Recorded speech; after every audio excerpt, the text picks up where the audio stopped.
how to go from chasing down clients and trying to yell to get clients to pay any attention to you, to having clients call you and chase you to hire you for your services. Coming up on Quick Sustainable Wealth TV.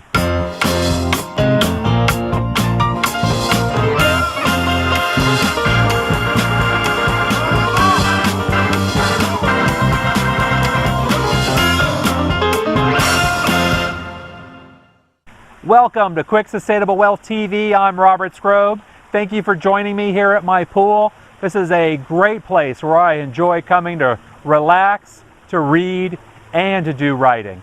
And I want to share a story with you that really illustrates how to go from chasing clients to try to get them to hire you, to having clients come and hire you and begging you to take them on as your clients. My daughter loves horseback riding, and a few years ago she was doing riding lessons every week on a weekly basis, and there was some circumstance where I ended up having to take her to a riding lesson one week, and kind of looked forward to it because I had my magazine, my Diet Coke, and my lawn chair, and I was really looking forward to being able to sit underneath a shade tree and enjoy reading my magazine while my daughter took her riding lesson. It was a nice break on a weekday afternoon. Well, as it turned out, I dropped my daughter off, got my magazine, got my chair, got my Diet Coke, and was enjoying it. And my daughter came back and she was crying. And she had this empty feed bucket and a lead shank in her hand and no horse. She had gone out to try to get the horse, but every time she got close, the horse would see her, see the lead shank, pick up its head, and trot up to the other side of the pasture.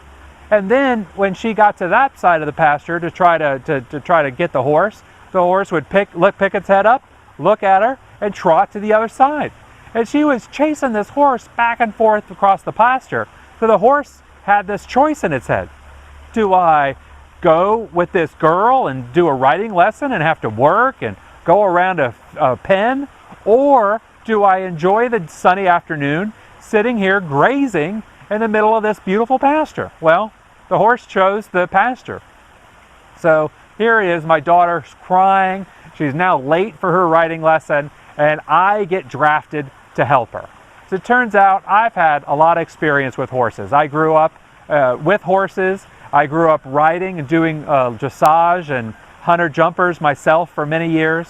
And so I know a thing or two about how to work with horses. So we got a little bit of feed in the bucket and went out to the pasture. And as it turned out, the horse was a good ways away, probably 500 yards. So I told my daughter, let's not walk straight to the horse, but instead, let's pick a point. See that clump of trees over there on the other side of the pasture? It's not quite to the horse, but instead, let's walk towards that clump of trees. That will take us on a path about 15 feet in front of the horse. So we're not walking straight to it, but we're walking towards it, but in a direction that is not threatening to the horse. So we set out, and it took a couple of minutes to get out there, but we walked past the horse. The horse was kind of dumbfounded, and as we were walking past it, I could see kind of out of the corner of my eye. I wasn't looking straight at her, but I was kind of looking at her, trying to see what she was doing. And she was looking, she was down there with her head down grazing, but she was watching what we were doing. About the time we walked past her, she lifted her head up, going, what's this all about? Then I told my daughter to keep walking, walked about 10 steps, and I said, okay, stop. Now count to 20. And my daughter started counting, and before she got to 12, the horse came over and nuzzled her on the shoulder. I said, okay, now reach into your bucket and give her a little handful of feed. And my daughter did that. And then I said, okay, great. Now go ahead and put the lead shank and snap it on her halter. And she did. And we were able to lead the horse right back to the barn.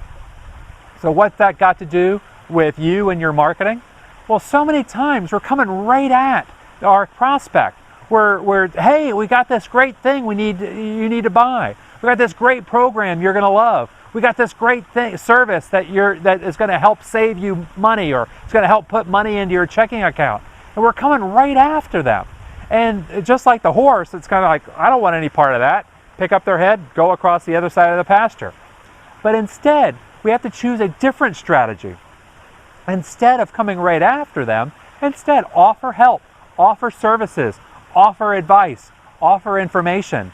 And through that process, you're going to be able to get them to know who you are, to see you as a trusted source of information, to become to like you because they get to know a little bit about you and they see that you're a helpful person.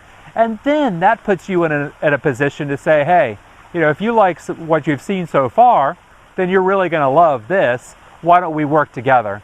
And you're going to be able to, just like we were able to lead that horse back to the barn, you're going to be able to lead your prospect right to the sale. And that is the secret to getting them to come to you. Instead of, buy this, I'm going to save you money. Instead, hey, I've got resources that might be able to help you. If you'd like to check them out, I invite you to. That is the way to get customers to contact you. And now it's time for your free bonus. I've recorded a special video at quicksustainablewealth.com which reveals my 5 criteria that I use anytime I'm evaluating a new business opportunity, a new venture I might create, a joint venture, or something I might buy. I use this 5 criteria to evaluate whether I want to do the business or not. And I'm sharing it with you so maybe you can use it as your criteria as well. And that's at quicksustainablewealth.com.